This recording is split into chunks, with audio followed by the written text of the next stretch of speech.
Как да стегна и оформя корема си? Може би това е най-често срещаният въпрос, който хората ми задават, и в това видео ще ви споделя трите основни принципа, които приложихме с Биляна, за да постигне ето тези резултати, а и не само с нея, а и с всички участници в Трансформация 12. Като преди това ще ви споделя основната грешка, която масово хората правят, когато искат да си стегнат определена част на тялото. Много често на консултациите хората ми казват: искам да си стегна корема, задната част на ръката, бедрата или някоя друга част от тялото.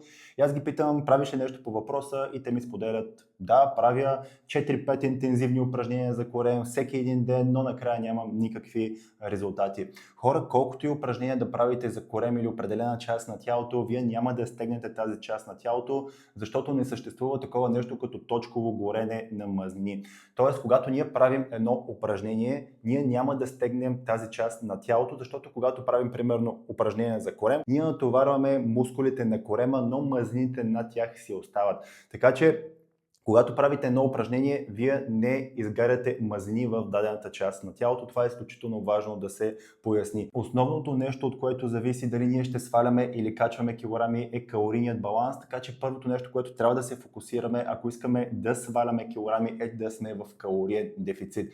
Така че когато ние сме в калориен дефицит, започваме да сваляме навсякъде горе-долу равномерно в тялото си, а не в една част повече, в друга част по-малко. Естествено, много повече мазнини се събират около корема, около паласките, така че когато започнем да сме в калориен дефицит, може да видим по-голям резултат в тази част на тялото, но ние ще сваляме общо взето навсякъде. И сега ще ви покажа какво сме правили с Биляна, за да може да постигне ето тези резултати, и то само за първият месец.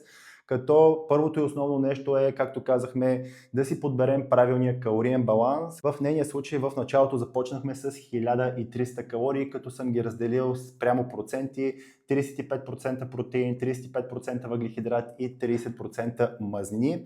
Като тя всеки един ден си е записвала храната в приложението, през което работим, и в момента, в който си запише храната, приложението веднага и показва колко калории е приела от дадената храна, колко протеин, въглехидрат и мазнини и съответно още колко и остава. Всичко това аз го виждам в реално време и по този начин ние следим много стриктно какво прави от към храна. Оттам нататък тренировките са изключително важни. Важни са, за да може, когато ние започнем вече да сваляме килограми, защото сме в калориен дефицит, да запазим мускула, който имаме, за да може тялото да изглежда стегнато и оформено, а не просто да отслабнем и тялото да изглежда отпуснато. С Биляна направихме по 3 тренировки на седмица в домашни условия, като всяка една тренировка продължаваше около 40-50 минути, като правихме кръгови силови тренировки. Тук съм извадил един от нейните 3 тренировъчни дни, като първо започваме с загрявка, след това имаме клек, който натоварва краката, след това имаме лицеви опори, които натоварват гърдите, рамото, трицепса, и имаме бицепсово сгъване, което натоварва бицепса съответно. Почиваме след това, въртим го 3 пъти и минаваме към втората колонка от упражнение: сумоклек, който натоварва вътрешната част на краката, кикбек, който натоварва дупето, и трицепсово разгъване, което натоварва задната част на краката. Въртим го отново 2 пъти и минаваме надолу, като имаме Супермен. Той натоварва задната част на гърба, в частност кръста, и половинки, които натоварват до горната част на корема.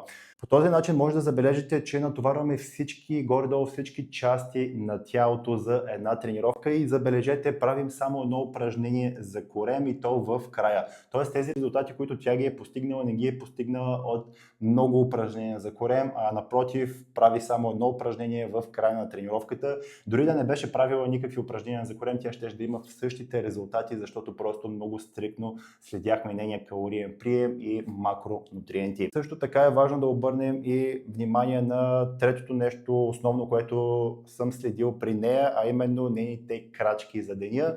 Много е важно да имаме активност през деня, защото когато искаме по-лесно да изпаднем в калориен дефицит, един от вариантите е да сме по-активни, т.е. да горим повече калории. Аз не препоръчвам да ходят моите участници в програмата да правят кардио, защото те са доста заети, а кардиото е доста ангажиращо.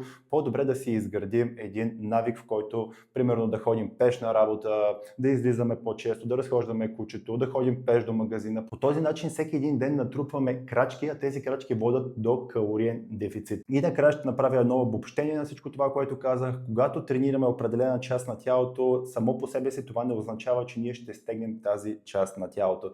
Важно е ние да сме в калориен дефицит, също така е важно да правим не повече от 3-4 тренировки на седмица, защото когато сме в калориен дефицит и започваме да отслабваме, е важно да запазим нашия мускул, за да може тялото да изглежда стегнато и оформено. И също така да добавим една допълнителна активност като крачки, за да може още по-лесно да се вкараме в калориен дефицит. Ако искате да разберете как да си стегнете и оформите тялото и да изградите всичките тези навици, които ще ви помогнат да задържите резултатите си завинаги, оставям линк за моя безплатен тренинг под видеото.